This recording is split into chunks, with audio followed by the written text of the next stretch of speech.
안녕하세요. 마틸다입니다. 오늘은 우리가 사랑하는 성녀 파우스티나 수녀님의 일기를 읽어드리겠습니다. 수녀님이 누구인지 궁금하신 분은 동영상 아래를 참고하세요. 그럼 지금부터 시작합니다. 목요일 성시간을 시작했을 때 나는 올리브 동산에서의 예수님의 고뇌 속으로 잠겨 들어가고 싶었다. 그때 나는 내 영혼 안에서 이런 소리를 들었다. 강생의 신비를 묵상하여라. 그러고는 갑자기 지극히 아름다운 어린 아기 예수님이 내 앞에 나타나셨다. 그리고 그 아기는 하느님께서는 영혼 안에 있는 단순성을 무척 좋아하신다고 나에게 말했다.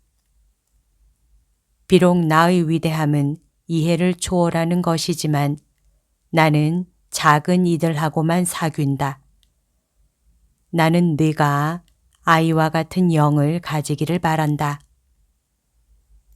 나는 이제 하느님께서 어떻게 고해신부를 통해서 일하시는지, 그리고 하느님께서 당신의 약속을 얼마나 충실히 지키시는지를 분명히 안다. 2주일 전에 나의 고해신부는 이 영적 아동기에 대해서 성찰하라고 했다. 처음에는 이것이 좀 어려웠지만 고해신부는 내 어려움을 무시하고 영적 아동기에 대해서 계속 성찰하라고 나에게 말했다. 그는 말했다. 이 영적 아동기는 실제로 이런 방법으로 드러나야 합니다. 아이는 과거나 미래에 대해서 걱정하지 않고 현재에 충실합니다.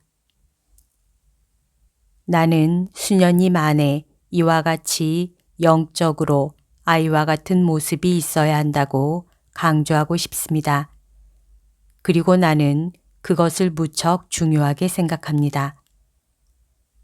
나는 주님께서 고해신부가 내게 원하는 것을 어떻게 받아들이시는지 볼 수 있었다. 그때 그분은 다 자란 어른으로 그리고 힘이 가득한 스승의 모습으로 나타나신 것이 아니라 작은 아이의 형상으로 나타나셨다. 모든 이해를 초월하시는 하느님께서 작은 아이의 모습으로 내게 허리를 굽히셨던 것이다. 그러나 내 영혼의 눈은 이 모습에 멈추지 않는다. 비록 주님은 어린 아기의 모습을 취하시지만 저는 주님 안에서 불멸의 무한하신 분을, 주인들 중의 주인이신 분을 밤낮으로 순수한 영들이 경배하는 분을 봅니다. 세라핌 천사의 마음이 그분을 위해서 가장 순수한 사랑의 불길로 불타고 있는 것을 봅니다. 오 그리스도님, 오 예수님, 저는 저들을 능가하는 사랑으로 주님을 사랑하고 싶습니다. 오 순수한 영이시여, 제가 감히 저를 당신들과 비교한 것을 용서해 주십시오. 저는 비천함의 깊은 구렁, 비천함의 심연이고, 오 하느님, 주님은 불가해한 자비의 심연이시니 태양의 열기가 이슬 방울을 삼켜 없애듯이 저를 삼켜 주십시오. 주님 사랑의 눈길은 어떤 심연이라도 가득 채울 것입니다. 나는 하느님의 위대하심에 한없는 행복을 느낀다. 하느님의 위대하심을 보는 것만으로도 나는 영원토록 행복하고도 남는다.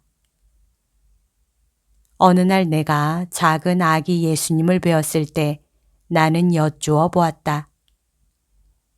예수님, 왜 저와 대화할 때 아기의 모습을 취하십니까?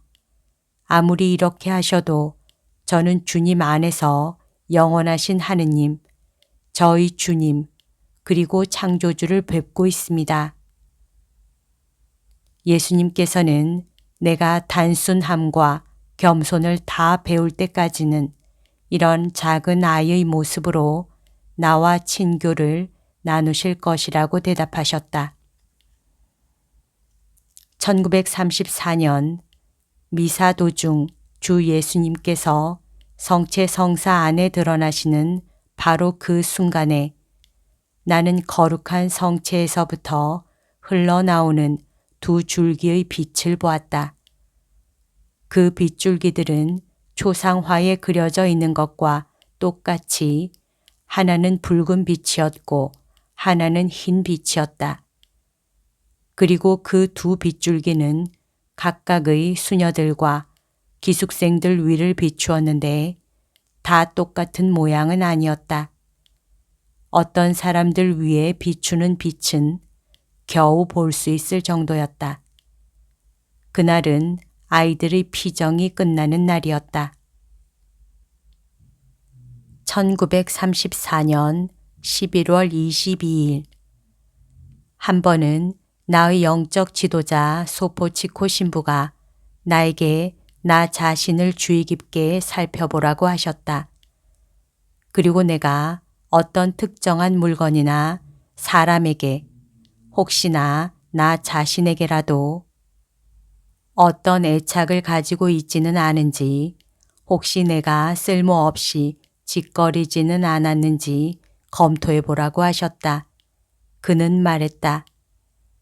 이런 모든 것들이 완전한 자유로 당신의 영혼을 지도하시려는 주 예수님을 방해하기 때문입니다. 하느님은 우리 마음에 대해서 질투를 하시고 우리가 당신만을 사랑하기를 원하십니다. 내가 자신의 내면을 깊이 들여다보기 시작했을 때 나는 그 무엇에서도 아무런 애착을 발견하지 못했다. 그리고 나에 대한 다른 모든 일에서와 마찬가지로 이 일에 있어서도 나는 두려웠고 나 자신을 믿을 수가 없었다. 이 엄밀한 자기 검토에 지친 나는 성체 앞으로 가서 내 온 마음을 다해서 예수님께 여쭈었다. 예수님, 저희 정배, 제 마음의 보배시여. 제가 주님만을 알고 주님 외에는 아무도 사랑하지 않는다는 것을 주님이 아십니다. 그러나 예수님, 만일에 제가 주님이 아닌 다른 어느 것에라도 애착을 가지게 된다면 예수님, 제가 주님께 간절히 청하오니 주님 자비의 권능으로 제가 그 자리에서 죽게 해 주십시오. 왜냐하면 저는 한 번이라도 그리고 아무리 작은 일로라도 주님께 불충실하기보다는 10,000번 죽는 것을 더 바라옵니다. 그 순간 어디에서 오셨는지는 몰라도 예수님께서 갑자기 내 앞에 서 계셨다.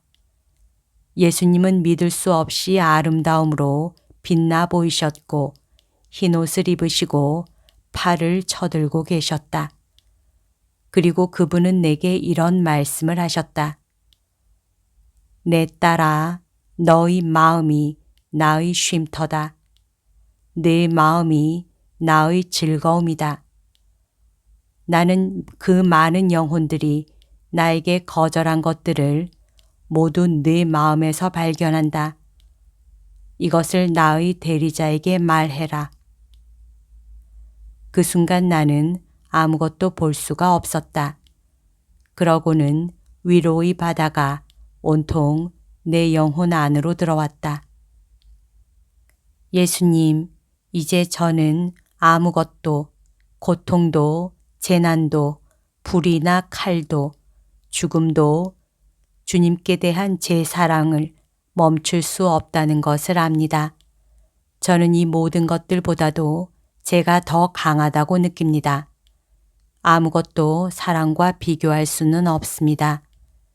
하느님을 진정으로 사랑하는 영혼이 한 것이라면 아무리 작은 것일지라도 그분의 거룩하신 눈에는 한없이 큰 가치를 가지게 된다는 것을 저는 압니다.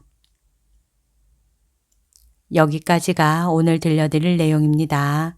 오늘도 하느님의 뜻 안에서 서로 사랑하는 하루 보냅시다. 사랑합니다.